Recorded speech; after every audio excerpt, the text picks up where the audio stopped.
राजकारणात दर मिनिटाला काहीतरी नवं घडतंय। बातमी कुणीही दे, पण खरी अपडेट मिळते फक्त राजकीय लाईव्हवर। मालमत्तेविरुद्धच्या गुन्ह्यांवर अंकुश ठेवण्यासाठी स्थानिक गुन्हे अन्वेषण शाखेने केलेल्या कारवाईत एका सराईत महिला चोरट्याला अटक करण्यात आली असून त्याच्याकडून चोरीतील सोन्याचे दागिने व रोख रक्कम जप्त करण्यात आली आहे।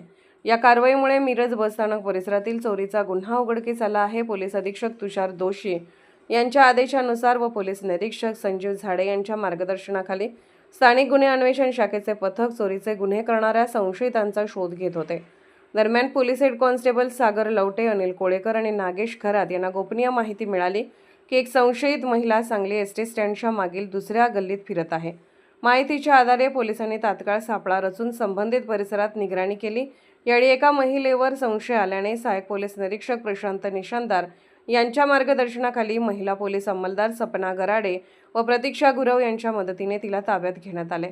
चौकशी दरम्यान तिने आपले नाव मोनिशा मनी गंडन, वय 28, राहणार बाबूनगर, जोलारपेठ, तालुका वेल्लोर, जिल्हा वेल्लोर, तामिळनाडू असे सांगितले। तिच्या पर्सची झडती घेतली असता सोन्याचे दागिने, रोख रक्कम आढळून आली।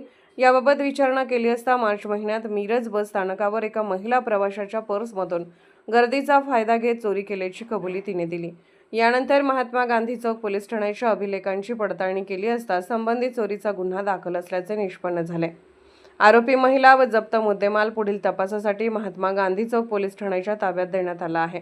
पोलिसांनी दिलेल्या माहितीनुसार मोनिशा मणिगंडन ही सराईत गुन्हेगार असून तिच्या विरोधात यापूर्वी तामिळनाडू, कर्नाटक आणि महाराष्ट्र राज्यामध्ये चोरीचे अनेक गुन्हे दाखल आहेत। या प्रकरणाचा पुढील तपास महात्मा गांधी चौक पोलीस ठाणे करत आहेत। राजकीय घडामोडींचा सर्वात वेगवान अपडेट फक्त इथेच राजकीय लाईव्हवर।